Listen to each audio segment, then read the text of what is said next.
ఇక డీటెయిల్స్ కెళ్తే బీఆర్ఎస్ కార్యనిర్వాహక అధ్యక్షులు కేటీఆర్ పై తెలంగాణ ప్రభుత్వ వైపు ఆది శ్రీనివాస్ మండిపడ్డారు. ఢిల్లీలో నీకేం పని అని ప్రశ్నించారు. అసలు నిన్ను ఢిల్లీ పిలిచింది ఎవరని అడిగారు. అమృత్ టెండర్లపైన ఫిర్యాదు చేయడానికి ఏముందని, స్వయంగా బీఆర్ఎస్ పార్టీకి చెందిన మాజీ ఎమ్మెల్యే కందాల ఉపేందర్ రెడ్డినే ఎలాంటి అవినీతి లేదని తేల్చి చెప్పాడని ఆది శ్రీనివాస్ అన్నారు. కేటీఆర్ గారు ఉట్టా ఉట్టిన ఢిల్లీ వెళ్లాల్సినంత అత్యవసర పని ఏమొచ్చిందని మాట. అసలు ఎవరు పిలిచారు మిమ్మల్ని ఢిల్లీకి అనేటువంటి మాట.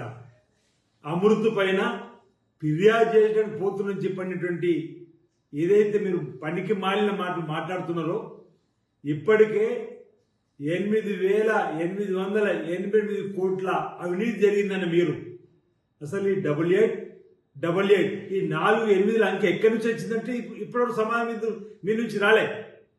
అసలు 3,500 కోట్లకే అమృత్ టెండర్లు జరిగితే ఈ 4 లెక్కించి వచ్చినాయి.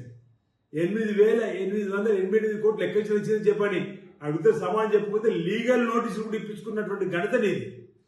ఇవాళ మళ్ళీ అమృత్ టెండర్లపై మేము ఏదో ఫిర్యాదు చేస్తామని ఈరోజు ఫార్ములా రేసులో అవినీతి అక్రమాలు విచ్చలవిడిగా మీరు ధనాన్ని వెచ్చించినటువంటి అంశంలో జరుగుతున్నటువంటి దానిపైన ఎక్కడ గవర్నర్ గారు ఎఫ్ఐఆర్ అనుమతిస్తారు అని భారతీయ జనతా పార్టీ కేంద్ర ప్రభుత్వం కాళ్ళు పట్టుకొని ఈరోజు అరెస్ట్ను ఆపాలని చెప్పినటువంటి ప్రయత్నం చేసేటువంటి బాగులోనే ఎత్తం తప్ప నోటికి వచ్చినట్టు రాష్ట్ర ప్రభుత్వ అధినేత గౌరవ ముఖ్యమంత్రి రేవంత్ రెడ్డి గారిని తిట్టేటువంటి కార్యక్రమం తప్ప ఈ ప్రభుత్వం వచ్చిన 3 రోజుల నుంచి 11 మాసాల క్రితం నుంచి ఈ ప్రభుత్వం పైన శాపనార్థాలు పెట్టడం ఈర్ష్యతో పేద ప్రజలకు ఉపయోగపడే పథకాలు తీసుకొస్తుంటే విమర్శల మీద విమర్శలు చేస్తూ ఈరోజు